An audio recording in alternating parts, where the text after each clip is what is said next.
Good evening, everyone. My name is Toso Bozic. I would like to, guys, first thanks for the Flagstaff County staff to organizing all of this and pulling this together. And we will have an hour session. You can, guys, jump into the question anytime, whatever you feel the question, or you can put it in the chat if you want.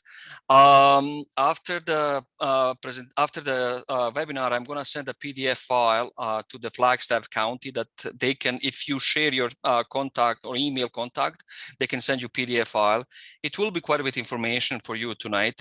As I said, this webinar is organized by the county, and I really appreciate that they're pulling this webinar. So I'm right now in hotel in Rocky Mountain House, and it's a still beautiful fall. I just came from Banff Boundary National Park, and it's just stunning. It's beautiful weather, unbelievable for this time of year. So, and you still have a time to prepare your trees for the fall and winter as well. So let me now go click. Okay, a little bit about myself. You can find my name if you just Google my name, and you're gonna find lots of information about myself. We provide a whole range of the services, and actually the legal name of my company is ATTS Group Incorporated. And people who know me, they know that I do have a passion for trees. So I'm not gonna spend lots of time on this. One of the services that I provide, I want to, guys, let you know the county pay me annual fee to provide services to your county residents, and anything related to trees, whatever you guys send to the county related to trees and question about trees, Nick and Jess can always forward to me, and I will provide the best answers to you. But lately, it was actually in your county, I have a situation where some of the issues between the local farmers and the spraying of the trees. And I lately getting more and more people get hired me insurance and legal services in the case of some of the dispute. Said that, there's a bunch of other things that provide services to you folks. So also one thing I want to tell you guys, the trees, especially in your county and in prairie almost, is also asset. Don't forget about that. Many times people think about, when they're selling the land and property, they're selling, how much is the value of the house and how much is the value of the land, not even realizing that there is an asset in the trees. And trees is and can add between 8 and 15% to your real estate value of your property if you have great trees and shrubs on your property. So I do appraisal for that, and if you ever sell your property in a house and have trees, your real estate can contact me, and I can provide quite a bit of information on that. Anyway, that's enough about this. Okay, I start all of my webinars with key messages. It's still one of the things that you can still do right now, and lots of people are doing, is to remove infested leaves and for some of the diseases. I'm gonna go tonight through you some of the diseases that you may have in your county, and the only way to reduce the potential damage of diseases next growing season is actually remove the leaves and dispose them. And there is again a few diseases that really you can do the leaves removal. Water. Now it's the best time, and Nick and I talk about it. We haven't got rain since August, and if you look the soil, it's extremely dry. And I can tell you right now, you cannot overwater your trees and shrubs.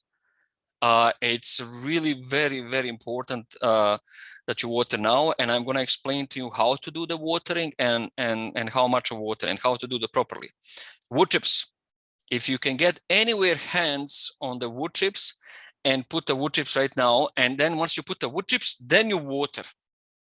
That's even better. So if you can contact forestries, or maybe even county might have some wood chips on the landfill, get the hands of the wood chips. It's the best thing you can do for your trees and shrubs for the winter and for the drought down the road. It's incredible things that what wood chips can provide to you guys. Don't fertilize anything.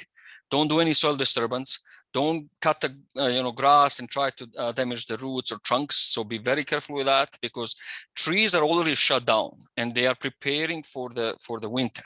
So anything that you do, pruning, fertilizing, soil disturbance, roots and trunk damages, is going to be under the stress for the trees, and trees going to say, oh, I need to wake up to heal.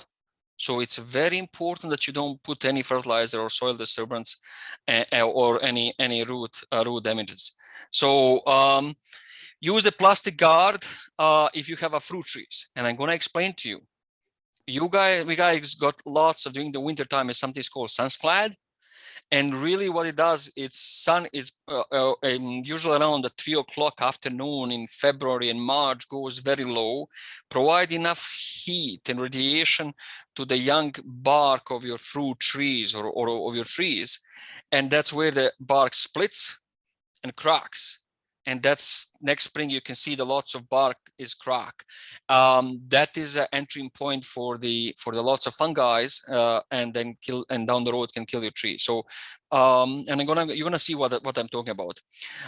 If you will have a wildlife, you have a deer. One of the biggest moves I've seen it was between the Stettler and Sedgwick. Prepare for it. You definitely, actually this year from County of Provost, I got damages from porcupine, and it was to me first time experience that porcupine make damages in Manitoba maple, ash, and willow. I know about willow, but Manitoba maple and ash, that was kind of really off the chart. Salt. If you have trees along the roads, Alberta transportation using, I think, 7 tons of the sodium product on 1 mile of the road. So there's lots of sodium, and I can tell you that's probably 30% of the trees that got killed in Alberta in my 20-something years in Alberta is as a result of the sodium. And also for you guys, I know many of you have a high sodium level in your water. Test your water before you do the watering, because otherwise you're going to put, if you have lots of sodium, you're putting lots of sodium through the watering and eventually accumulate on the trees, and that's how one of the way to kill the tree. Livestock, if you have horses and cows, try to remove them down, because horses and cows manure is nothing but urea and fertilizer basically, and the trees are already shut down. They don't need the fertilizer now. And so that's include the manure. So if you can move them, that would be awesome. And also that will reduce the soil compaction. One of the worst thing that livestock does to the trees is compact the soil, and that's one of the ways they kill the roots, and that's how the tree got killed. So you're going to see this slide end of the presentation, and I hope by the end of my presentation I will cover every single of these messages. So what's happening right now as it fall and winter is just around the corner? First thing is lack of moisture. We haven't got rain almost for a month and a half. If you look the soil on your property, you're going to see the cracks in the soil. If you try to dig up the little hole, it's going to be very, very hard. We don't have a moisture for quite a month and a half, and trees are right now, to be honest, are starving for the water and the moisture. So that is very common in the fall. And again, moisture that you put now and water your trees now will be available in April and May to your trees. What's going to happen when you put a lots of water right now around the roots, and the freezes, that frozen water bowl is stay throughout the winter, which is a good insulator for the roots. And then when the spring comes in, that's the water that roots is going to have access. If you don't water your trees now, and usually spring we have a very dry, April and beginning of the May is also very dry. And that's one of the reasons the trees suddenly in June and July start dying, because there is for so long, from August, September, October now, and then depending of the spring, March and April, we don't have a rain. And that is the huge deficiency for the roots when it comes to the water. You don't have actually last night I got a huge outbreak of the aphids on the willow. Still there's some insects out there that because of the warm weather, you check your trees if you have some of the insects, and they can damage, but eventually winter is coming around and there shouldn't be any problem. Cold temperature and the air. So this is what usually happen. Nick many times might contact me in May and June and say, Tosha, tree is brown or totally dead. How come? And the tree was okay in August and September and October. Tree was green and healthy and everything else. So the only way what happened between October and all the way till May is the winter. And the one of the way that winter killed the trees is not just the cold temperature, is the dry air. That cold, dry air got into roots and it killed the roots. And I'm going to explain to you what it means. You will have a winter sun. You will have also sudden warm weather. Last year, well, this year, I was doing work all the way to November 15. Then we got a cold from November all the way to January. And then in January, we got the rain. In Edmonton, it was like a skating rink. It was so much rain, like a temperature was plus 10, plus 14 in January, and rain. And then freeze again to minus 25, minus 30. Then mid-March, again, we got the warm weather and thawing and rain. And again, Edmonton was like a skating rink and freeze again. That's one of the way that tree cannot handle so well, regardless of the tree. And the only protection is if you put wood chips and water your trees now, it's keeping that roots healthy. You might have above ground dead, but as long as the roots are healthy, you will be able, those trees will be able to recover. And we don't have a heavy snow yet. You might get a heavy snow and some ice later on, maybe in April or hope not, that can damage the tree. So there's so many environmental factors, mostly environmental factors, like an insect and disease, like a 1 or 2%. It's the environmental factors that impact your trees and killing and damage your trees. So if you can prepare and do a few things to reduce this, it will save your trees for the next growing season. Insects, some of them definitely you might look, as I said, spider mites, aphids, and several diseases I'm going to mention to you. You might have still spider mites. You might still have aphids. You might, and again, last night and day before, I got both spider mites and the aphids. And so if you have them, especially with both of them, spider mite and aphids, water your trees. Where if you see them heavy, soak them. In the meantime, you're gonna water your tree, and that will knock them off. And the temperature is coming, around 0, and they shouldn't be there in near future. But again, they're still very active actually because of the warm weather. So once you start doing the watering your trees, you might water above ground and where the green needles or the spruce or other species, try to knock them off basically.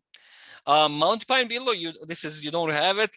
Said that, I found you guys probably are still far away. You don't have lots of pine, but there is a mountain pine beetle in Camrose County, Wetaskiwin County, Red Deer County, Lacombe, Ponoka.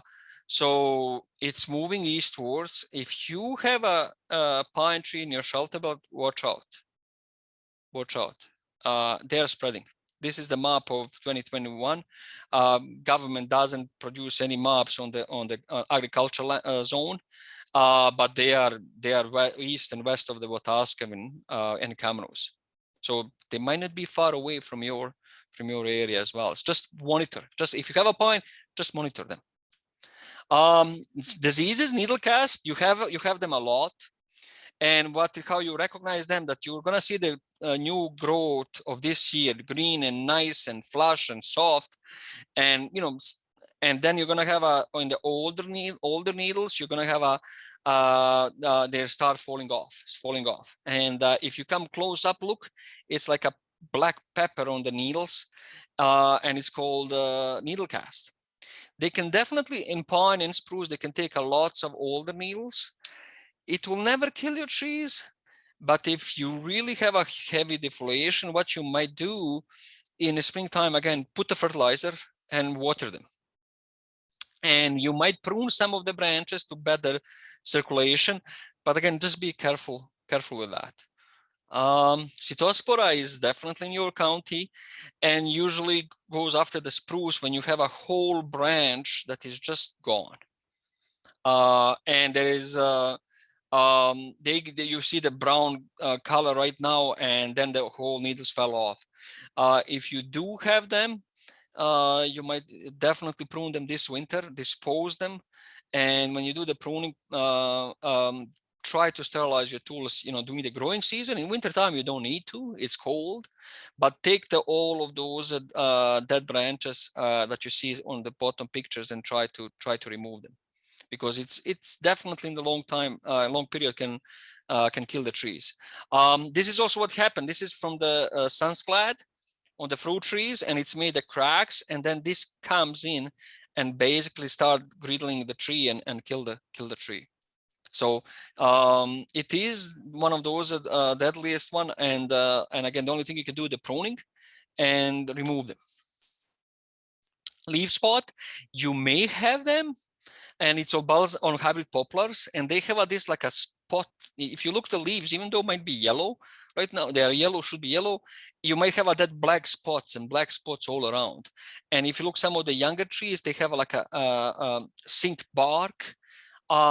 It's in the young forest, young trees can definitely kill the whole tree. This is what you can do. If you see those are black spots, remove the leaves, burn them, and remove them around the trees. If you keep them right now and you don't remove the trees, these black spots will eventually produce the new disease, and then it's going to come back to and more infested trees. So in this particular one, really removing the leaves is the best thing you can do. Same thing with the bronze leaf disease. It's aspen, mostly Swedish poplar and towering poplar. If you have them, they are bronze color and they stay longer on the leaves, on the trees, and they're really that bronze color. And my message also, don't ever plant all one species around your property. It's if you put like picture below only one species, you got the disease and whole trees are gone, and you don't want that. So if you have that bronze leaf, and we can test that, you can give the samples to the lab, and the lab can, a provincial lab can test it and figure out what exactly some of those are disease you have. But in any case, if you do have this one, remove them, don't chip them, put them in a plastic bag or burn them immediately, either or. It's really, in 3 or 4 years, can kill all of your Swedish aspen. This picture was taken actually in cemetery in Stettler. I was doing project with the town, and that was like 2 years ago, and it's called Melansboro leaf rust. If you look at leaves and it's a really powdery yellow thing, don't bring that to your nose. It's a rust and it can really impact your health. So if you look now at your leaves and they're, you see them yellow, but if you touch them, you see the powdery things and yellowish, you might have this one. It's definitely can kill some of the trees, and leaves you should have been dropped already. That's, suddenly in August you see the poplar tree like this, all of the leaves drop down. So it's because of this one. So again, try to remove the leaves and destroy them if you see this disease on your property. Fire blight. It's deadly. It's bacteria. It goes after apples, pears, hawthorns, mountain ash, and cotonaster. It should be gone. There is not enough moisture anymore. They usually come in summertime when it's hot and lots of moisture, and they can really wipe out whole tree and be very deadly. The only thing you can do in this one is if you already have it, that that you got that maybe in July and August. What you might do in winter time, remove them and try to prepare your trees, not to leave like this, where it's going to overwinter, and if you don't prune it, it's going to spread furthermore on your tree. Dry fall, what you look for. There's lots of symptoms, and you can go from this is what we call leaf scorch. And you can see that on the edge of the poplar trees that they're brownish on the coniferous. Tree looks crabby, and you can see that how the tree try to protect themselves. They keep in the center of the tree, closer to the trunk and closer to the roots as much as possible leaves. It's like a human being, you know, when we go to hospital, doctor always try to protect the core organs. Same thing here. So one of the challenges with the drought is we definitely have a drought in 2021. Even this year we have a drought. The effect of the drought might be show up 3 years from now, especially in the spruce. I remember drought of 2003 to 2005, and most of the spruce was not killed. And then 2009 and 2010 and 11, we have one of the wettest year in last 2 decades. Most of the spruce will get killed. I try to figure out why, and then I look into tree roots and figure out the roots got killed because of the drought. It's so the symptoms of the drought that we definitely might not see them this year, but 2 or 3 years down the road, you're gonna see lots of trees dying. And it's most likely because we have that heat dome in 2021 when Banff was 39 degrees. Nordic, where I just came from, was 39. It was very, very, so we have a drought of the 2021 that most likely you're gonna start seeing your trees declining 2 years from now. So how the system works in the drought, trees got stressed, and drought stressed trees so much, and then the foliators come in, and then some other wood borers come in, then the cankers come in, then the root rot comes in. So it's a combination of the drought, the trees got weakened, and the drought is the main cause. But most of the time, people always looking what is the cause, it's the insects and diseases. It's actually drought, and that's a very common thing, and that's what creates the mortality. So what is this impact of the soil drought? As you can see on the pictures here, the soil and roots of the trees are the engine, okay? And if it's above the ground is sugar factory, and below the ground is nutrients and water factory, and they flow and they exchange between the leaves, sugar and roots. Water and nutrients goes up in the leaves, and the sugars goes down into the roots. And anything what you do above ground is going to affect the below ground. Anything what you do below ground is going to affect the above ground. So, and that's one of the things is the biggest thing you can do is protect below ground, protect your roots. Even though I've seen so many times that the trees got above ground really, really badly damaged, but if you have a healthy roots, it will definitely help and help to survive your trees. Soil moisture, this is also very common. Lots of people plant the trees, caliper trees right now, and they buy the trees and they don't do the proper job. And they create like a cracks in the soil or natural cracks. And this is where is the air comes into the root system. And literally, once cold air comes in the root system, it starts freezing your roots. And that's one of the way you kill your tree. So that's what if you have a cracks in the soil, or you have a cracks when you doing the planting, it's the cold air that comes inside. And once the cold air comes in the root system, it's literally freezes the water in the roots and create icicles, sharp icicles, and rupture the roots. And that's the way it killed the roots and basically kill the trees. And this is one of the most important thing you can do is cover your roots with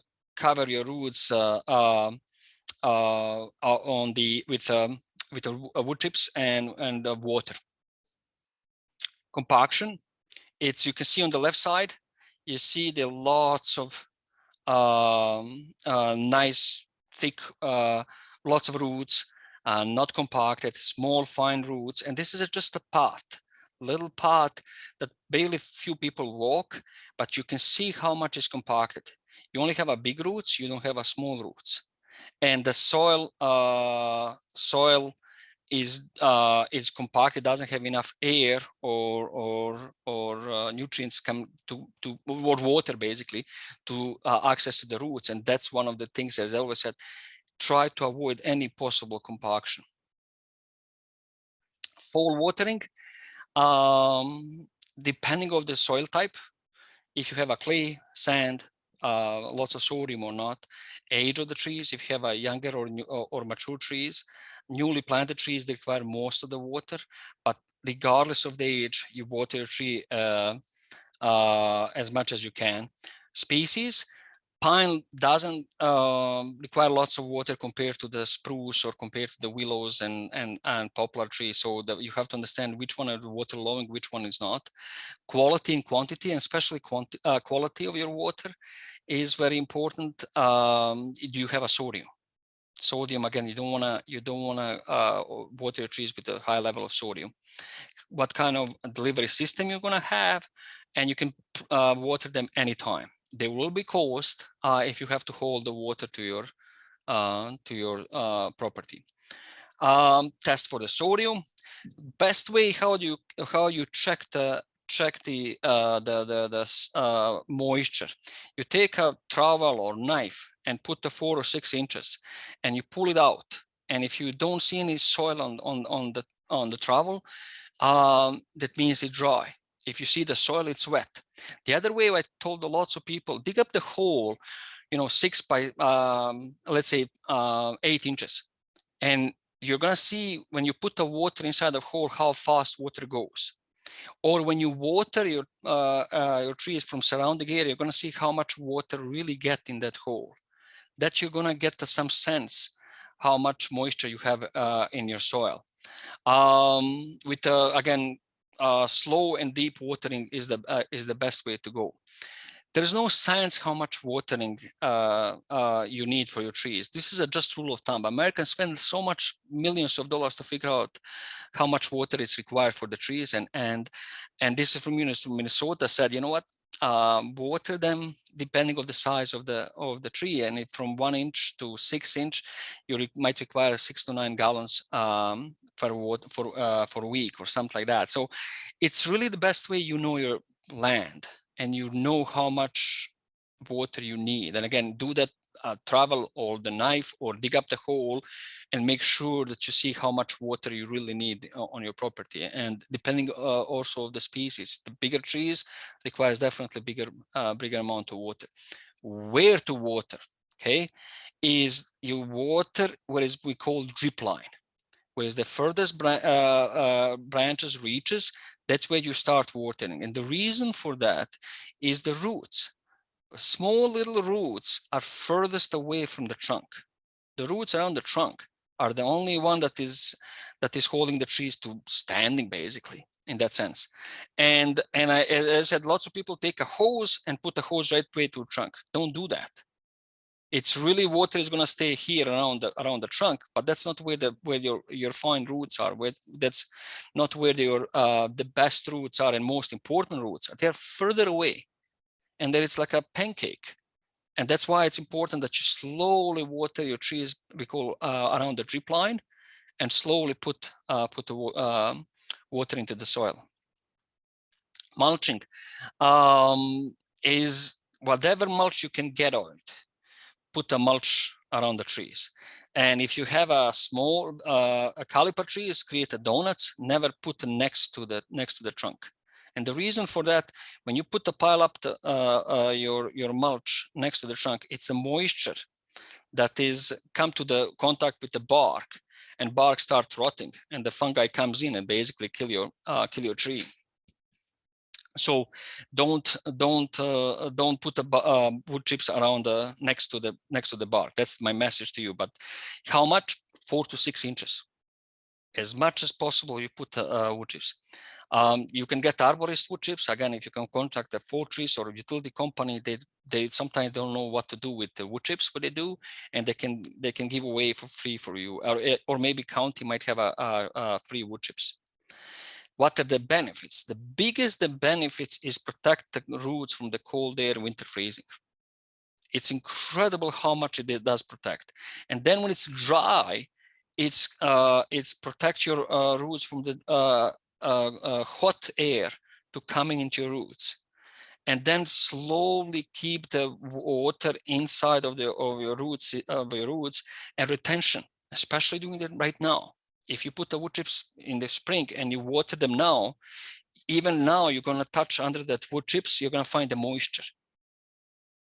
It's best way to protect roots and keep the moisture. So that's why I constantly telling the people, put the wood chips on the trees is the best investment you can do for your tree. Animal damages, if you have them, if you live in rural Alberta, you will have some animals that come from stripping and breaking and damage, all kind of things they can do. It's a hunting season. If you have a deer and moose, you might invite the people to shoot them. It's a part of the nature, and sometimes not much you can do about it, but be aware that they will happen. This one is already went south.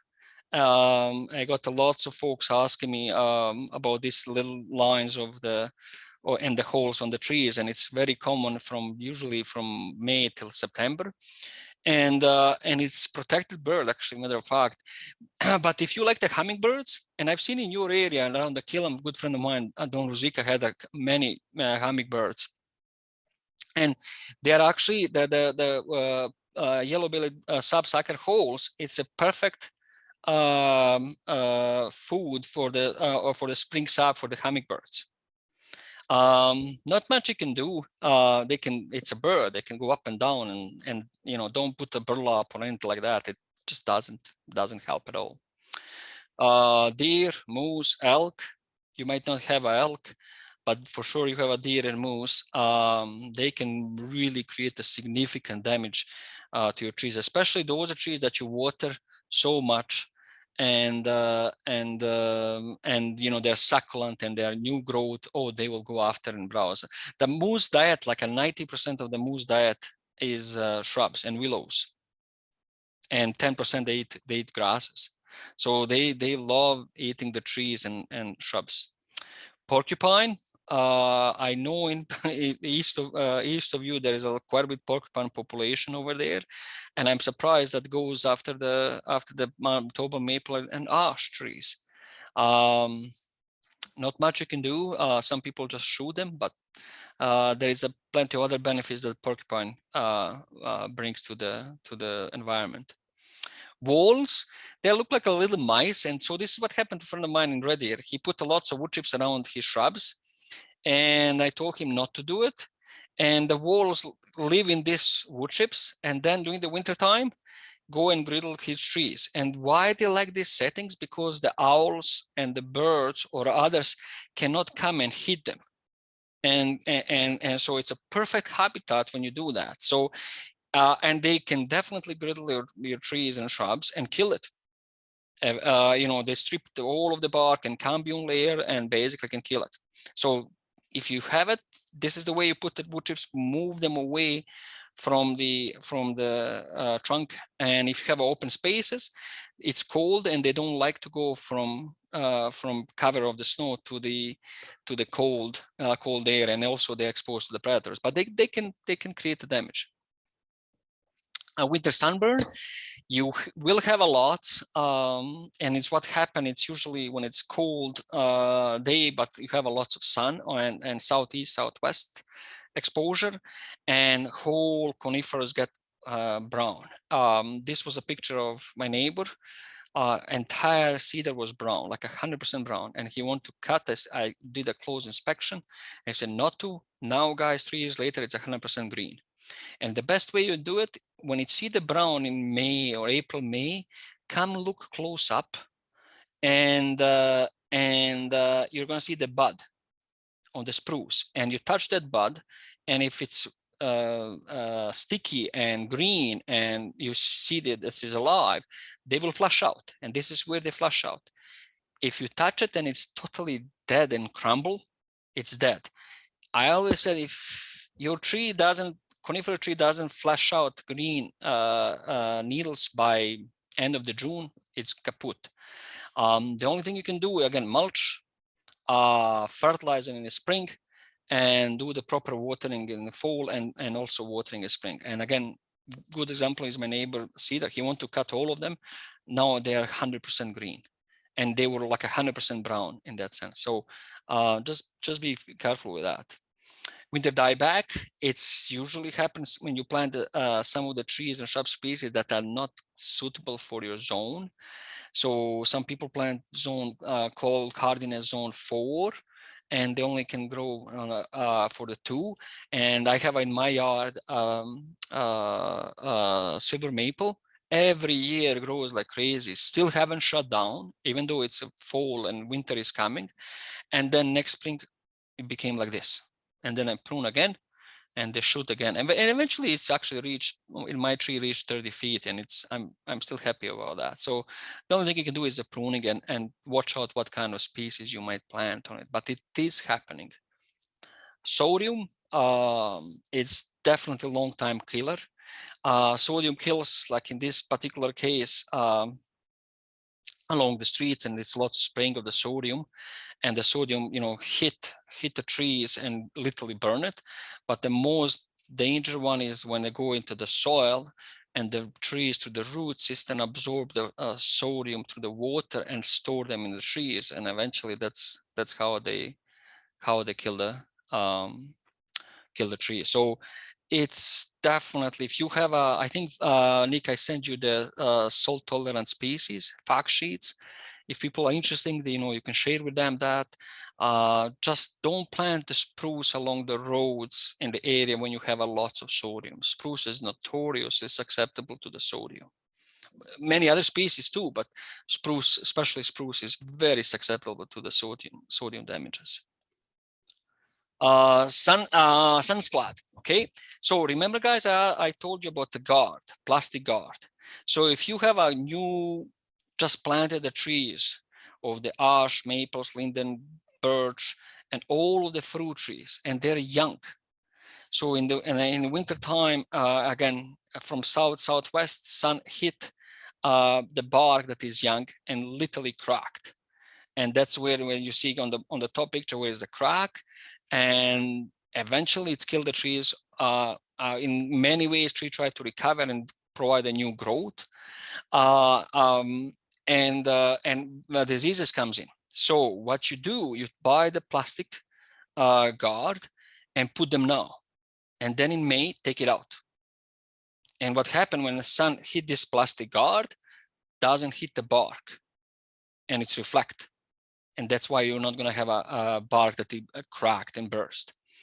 Don't use the burlap. Burlap, because of radiation, they can go through the burlap, and burlap is totally useless. So again, try to probably for 5 years until bark really get thick, and try to, the sun cannot affect that green bark that you have in first couple of years when you plant your trees. Fall tree pruning, don't prune. My simple message. The only thing you can prune now in the wintertime is dead and broken. And if you have a safety, if it's safety issue, then yes, you can prune them now, but otherwise don't prune at all. 3-way pruning cut. We'll have a sessions in the springtime how to do the proper pruning, but it's a simple. My message is, this swelling is called branch collar. Don't damage that. This is swelling branch collar. Don't damage that. If you have a heavy branch, do the undercut, take the weight off with the second cut, and don't leave this stub between the blue line and green line. It's called stub. You take final cut here, and this swelling is gonna heal the wounds, and it's really straightforward process. And we can talk about pruning later on in the springtime. Any tilling, any fertilizing, any roots and trunk damage. You don't need to do this now. You don't need to do pretty much, especially the any root damage or anything like that. You don't need to do any time. So, but again, any fertilizing, don't do it. If you have some of the diseases that is on your leaves, remove them, burn them, dispose them. Water, water, water. Water properly. Remember that drip line, and slow. Take your time. Test how far you water. dig up the little hole to see how far water went among the roots, because most of the roots are between the 4 to 8 inches, mostly around the 6. And that's what you want. You want to create that frozen water ball around your trees to protect from the cold air. It's the cold air that goes in your roots and kill your trees from now till spring. Wood chips. One lady asked me, Barhead, Tosh, are you selling the wood chips? I said, no, I'm not in business of selling anything. But it's really the best thing you can do is put the wood chips. If you have a plastic, if you have some of the fruit trees and young trees, put some plastic guard on a few of them to protect them. Prepare for the wildlife damages, remove the livestock, and the sodium. Be just careful with the sodium.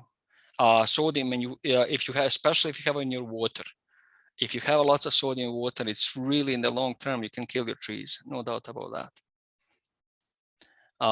Friend of mine from United States, from North Dakota, we always tease each other, and he always said to me when we talk about shelterables and trees, he said, Tosha, this is the best snow management.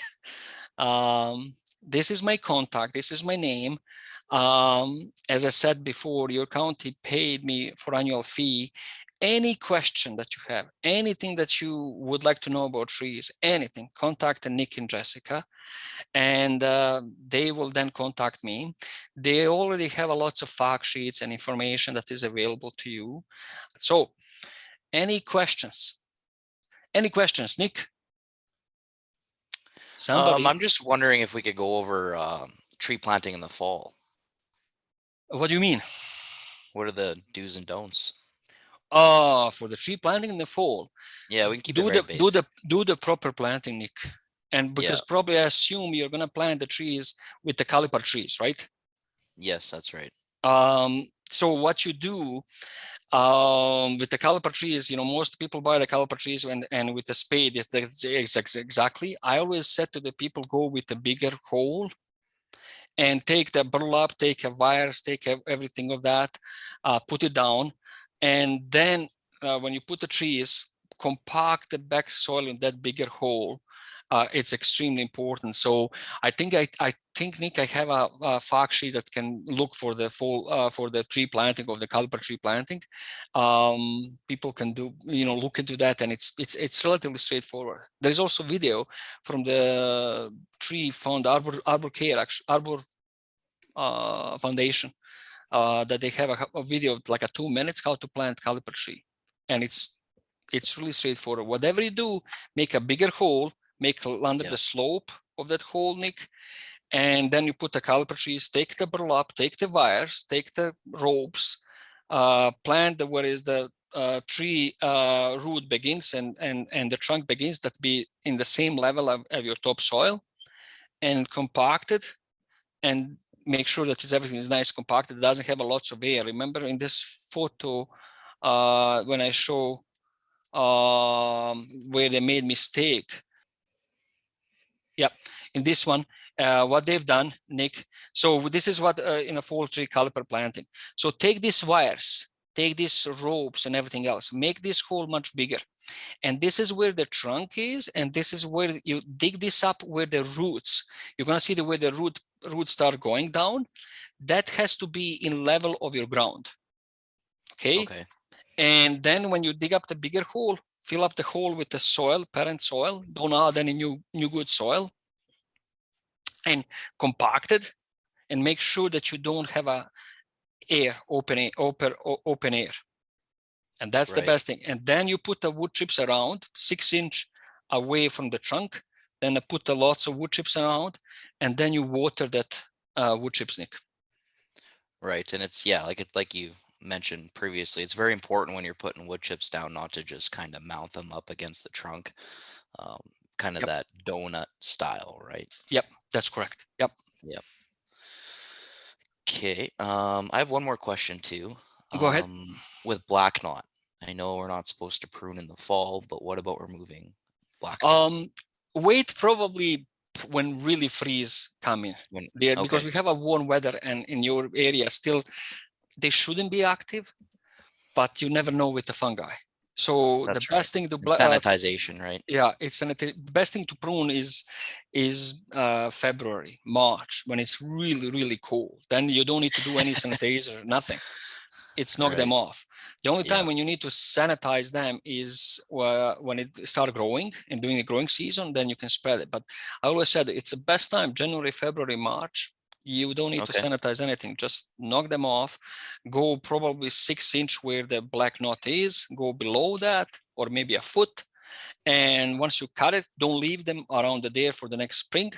Burn them actually in winter time. You can burn them, no problem at all. And then that's the way of disposal, or sent to the county landfill. Okay. Yeah. No, that makes sense for sure. Anybody else? Yeah, I have a question. Go ahead, sir. For fertilizing in the spring, do you recommend using those spikes? With the fertilizing, you have to have a reason to fertilize the trees. Fertilizer, I always said to people, is like a drug.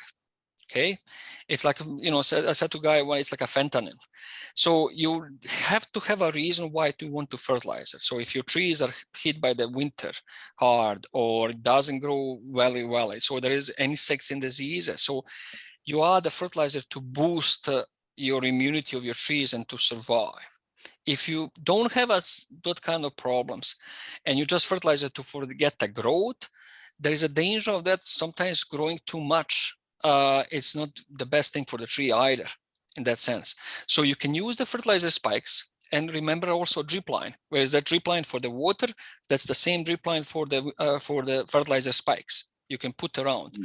Do not fertilize after July 15, because it takes a time for that fertilizer to get into the roots, and sometimes it takes like a month or two. And so if you fertilize in August and September, the fertilizer start be active all the way in September or August or October, and the tree is shut down. You don't want them fertilizing that. So April, May, June, half of the July, you can do the fertilizer and put the spikes. Remember that drip line for the watering? Yeah. That's where you put the spikes and go from there, sir. Yeah. But you have to have a reason. I have Brandon Cedars, and I have them about 36 inches apart. Mhm. And I'm just worried that, like, I have rows of them, a row of them, like 12 right in a row. Mhm. And I was worried that they're not going to get the nutrients because they're kind of close together, and they're all in a row there. But they're not showing signs of real stress or anything. No. If they don't show up sign, let them fight among themselves. There's sometimes interesting what's happening with the trees. Sometimes they help each other through the fungi. It's called the mycorrhiza fungi. Yeah. And so, you might plant them too tighter, but again, let them sort it out. Eventually, as they're growing, you're going to see that some of them doing better, some of them doing not as better. But overall, if they're doing very, very well, don't worry about that. And the other thing what also come to this fertilizer, make sure that you do the soil testing. Lots of people really do the fertilizer. Oh, I'm going to just add things, not really realizing that it could be a micronutrients that you need, that you don't need, and maybe the nitrogen or potassium or whatever.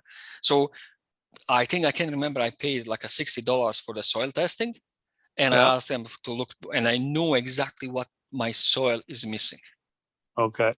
And that's same thing for you. I said, okay, it could be whether potassium. I don't know. I have no idea, right? And it's very important that you do that. Do the soil testing. It's $60. Then you know what it is. And come to your cedar, put the mulch, water them, let them sort out which one is going to survive, which one is going to be okay. Yeah, well, I can't really do the mulch because I have rocks on top. Yeah. Like once I planted them, I laid down the cloth, and then I put they're kind of in a rock bed. Yeah. The detrimental parts of the rocks, number one, during the extreme heat, they really heat up and they reflect the heat to the trunk, and to the trees and take a more moisture. They don't provide any nutrients whatsoever. No. Yeah. And they don't keep as long as the moisture as the wood chips. Yeah. So, but yeah, I know now it's probably too late for you to pull all of the rocks and. Well, I used to have mulch, but when it came time for raking leaves and stuff, it was just like you blow the mulch away when you blow the leaves away. And now with the rocks, I can just use the blower and I blow everything away, and it seems to work pretty good. And to be honest, what also you might do, again, lots of people don't like, I mean, what I do with my grass and my leaves, I use my lawnmower or mulcher, and I mulch them and I put them back in the trees. Even if you have in the rocks, I will probably put them back. You know, in that sense. I totally understand the practicality that people, mulch. Some people go with a bigger mulch, so they go with the 4 inches, 5 inches mulch, so they don't blow away. But with lots of people, I said, you know what? Just mix them up, and all of the clippings, all of the leaves, I mulched my leaves.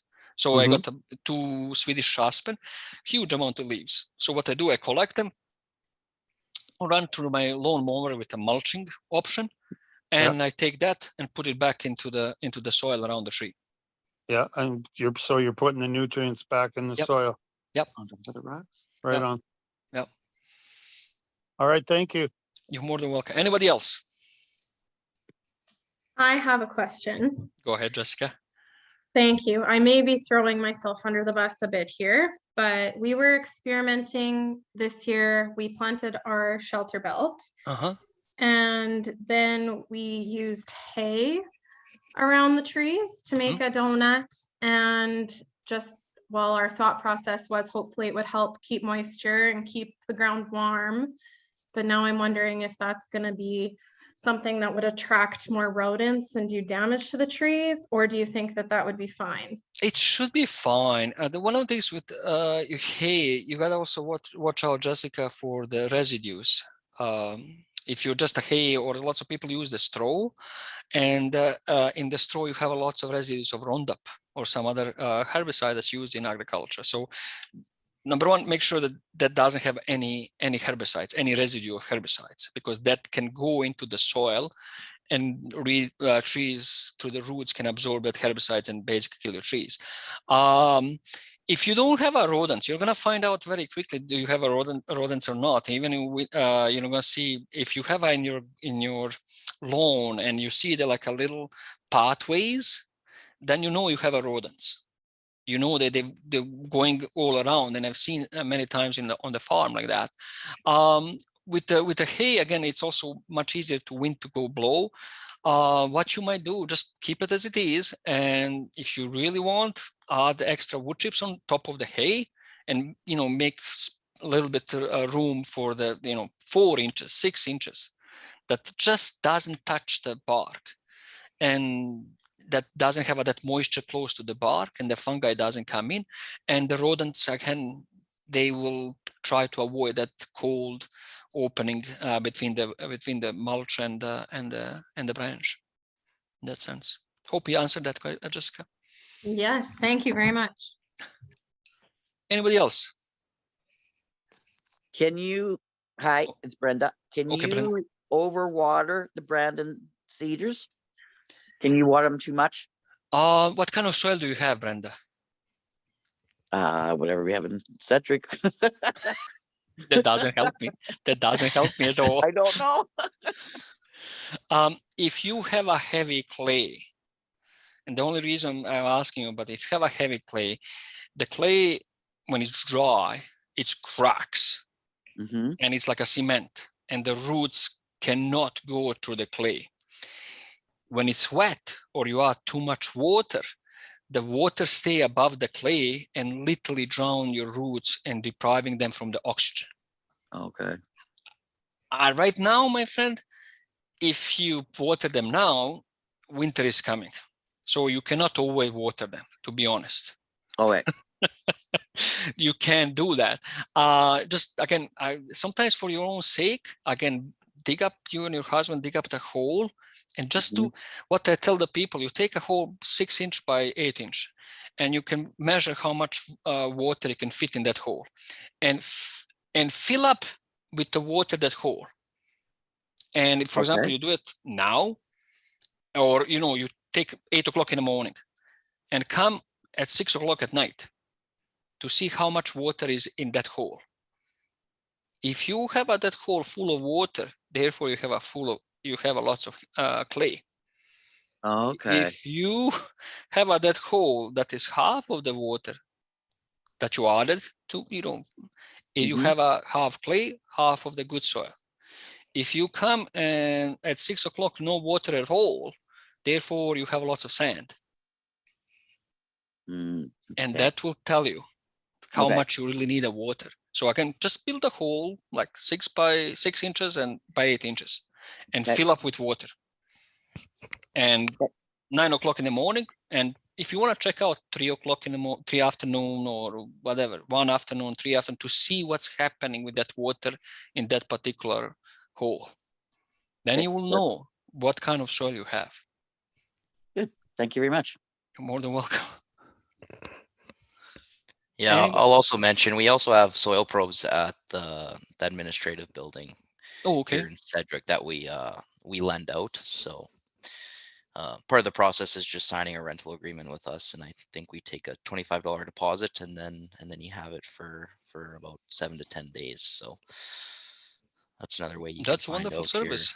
Your soil texture, and even if you're wanting to obviously send off some samples too, it's a great tool to get that done for you. So we just come down there and grab. What's called what? It's called a soil probe. Yeah, just come to the office and ask for either myself or Jessica, and we will point you in the right direction. Okay, thank you. Yep. And even if you bring some soil in too, I can always kind of give it the feel for texture and give you more of an idea of what we're looking at. Yeah, because we got like 36 Brandon cedars. Okay. Oh, Brenda, that's too much. Did you plant other species? Nope. Oh, be careful with that. Because what's happening, you might get a bad winter and take all of this moisture away from your Brandon cedar and you lose all of them. So my message to everybody, don't ever plant one single species.